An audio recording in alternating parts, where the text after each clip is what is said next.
գործընկերները, քանի որ հետաքննությամբ այսպես բացել էին ինչ բարդություններ իրենից ենթադրում պետականացումը կամ եւս մեկ այլ անձի փոխանցելը, որովհետեւ դուք էլ կարծացել եք վստահաբար, որ ասվում է ոչ թե պետականացնում են, պետությունը այդ քաշը եւ այդ հնարավորությունը եւ այդ մենեջմենտը չի կարող իրականացնել, չունի, հետեւաբար վերցվում է, խլվում է մեկ այլ մարդու փոխանցելու համար նախ կխնդրեմ ես Վասով մի բան ասեք եւ մյուսը եւ որպես իրավաբան եւ որպես քաղաքացի եւ հաջորդը կա հնարավորություն կամ դուք բացառում եք որ Սամվել Կարապետյանի ազատության գինը կարող է լինել այն ստորագրությունը որը կվճռի թե հեծի ճակատագիրը թե իր ճակատագիրը ամենատխուր վարկածներից մինչև ուրախ վարկածներ եւ ամենազվարճալի անդադ քննարկում են դուք եք հասկանում այսօր քաղաքացի եք որ օրինակ կարող են հանել եւ նրան վետո դնել թույլ տալ հայրենիք մտնի ոտք դնի մյուս կողմից նրան թույլ տալ դուրս գալ քաղաքական գործընթաց սկսի այսպես հազար ու մի վարկած քաղաքական առարկից մինչև տնտեսական եւ հաջորդը դուք ղեկավար եք այս կառույցում եւ դուք լավ եք հասկանում որ Նիկոլ Փաշինյանը սկսել է առևտուր ձեր ամեն աշխատողի հետ սկսած պահակագետի հսկիչից մինչև մաքրուհի եւ մինչև տնօրեն։ Ձեր հետ կոմպրոմատի լեզվով, շահագրգռելու լեզվով ձեր աշխատակիցների հետ խոսք ու զրույց եղել է իշխանականների կողմից թե ոչ։ Ես գիտեմ, որ այստեղ գլխավոր դատախազի եղբայրն է արդեն իսկ աշխատում, նախ նրա այստեղ աշխատելու հանգամանքները մեզ բացատրեք, մանավանդ նոր է Արդյոք սա սցենարային պլանի մաս չի կազմում էր հաշվի առնելով նրանք կարող էին կանխատեսել այս ելքը եւ ինչպես եք պատրաստվում պաշտպանել ձեր աշխատակիցներին եւ կոմպրոմատներից եւ հարձակումներից իշխանական եւ գործարքներից, որը կարող է ճակատագրական դառնալ իրենց համար։ Տիկին Բադոյան, ցավոք սրտի որպես քաղաքացի կարծիքս հայտնել չեմ կարող ցավոք սրտի, որովհետև ես ներկայացնում եմ այս պայն հեծը, որպես իրավաբան էլ ձեզ ասեցի չեմ ցանկանում մեր գործողությունների հետ կապված կարծիք հայտնել, որպես հեծ գլխավոր տնօրեն եւ մարդ, ով ճանաչում է Սամվել Կարապետյանին, ձեր ասած վարկածները ու ցանկությունները կարող են լինել, այդպես պայմանավորվելու, ազատության գին, չգիտեմ ինչ, Կարապետյանը ճանաչող մարդիկ գիտեն, որ հնարավոր չի։ Ոչ թե հնարավոր չի պայմանավորվել, այսպիսի պայմանավորվածություն է հնարավոր չի։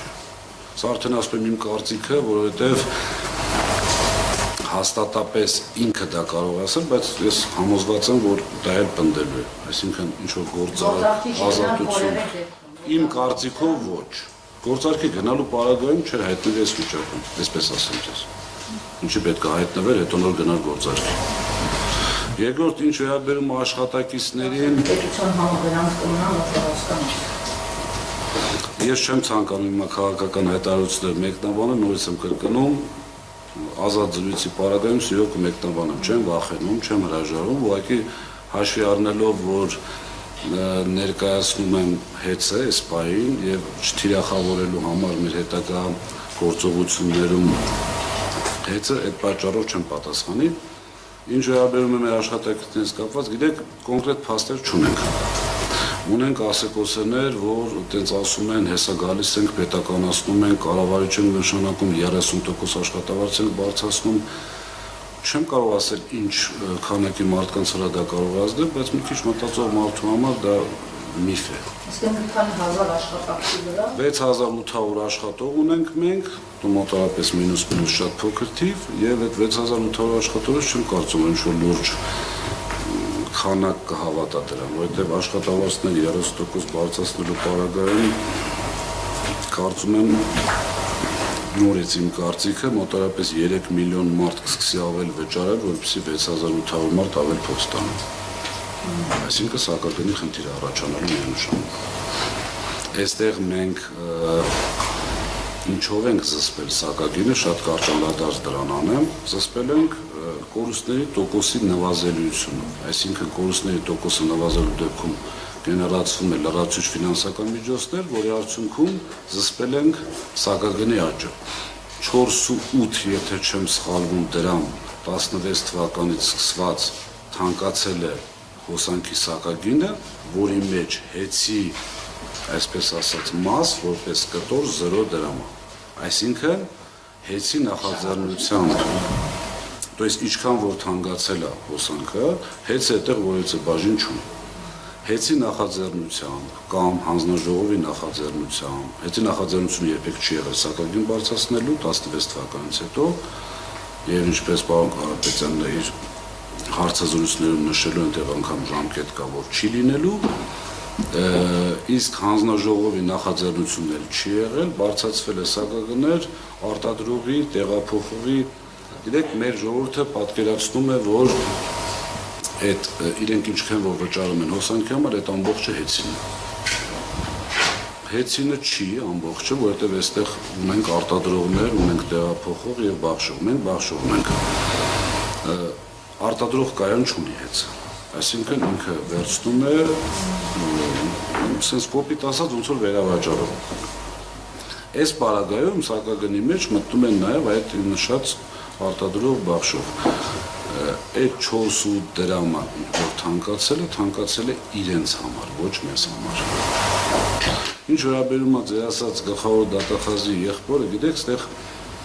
6880 կոլեկտիվում շատ մարդ կարող է լինել։ Մենք աշխատանքի չենք ընդունում որպես գլխավոր դատախազի եղբայր կամ ինչ-որ մեկի որդի կամ ինչ-որ մեկի, չգիտեմ։ Կադրային մեր քաղաքականություն տարվում է պրոֆեսիոնալիզմից ելնելով։ Այսինքն, եթե մարդ ինչ-որ բան կարողանում է անել, ինքը մեզ պետք է։ Հիմա Իսկ ինձ սկզբանը չեք իմացել, չեք զգուշացել, որպես մասնագետ եք դրանով, եթե չեք ստանում օգնել։ Չէ։ Գիտեք, ոչ թե չենք իմացել, որ ինքը գլխավոր դատախազի եղբայրն է։ Իհարկե իմացել ենք, այդտեղ գաղտնի բան չկա։ Ասածից իմաստը հետևյալն է, Կարապետյան Սամվելի կադրային քաղաքականության մեջ երբեք չի եղել, որ այս մարդնա չի կարելի կամ այս մարդնա պետք է առավելություն ունենա։ Երբեք։ Աշխատի, նորմալ կաշխատի մեզ հետ, չի աշխատի, անկախ նրանից իրով լինելը ինքը կազատվում։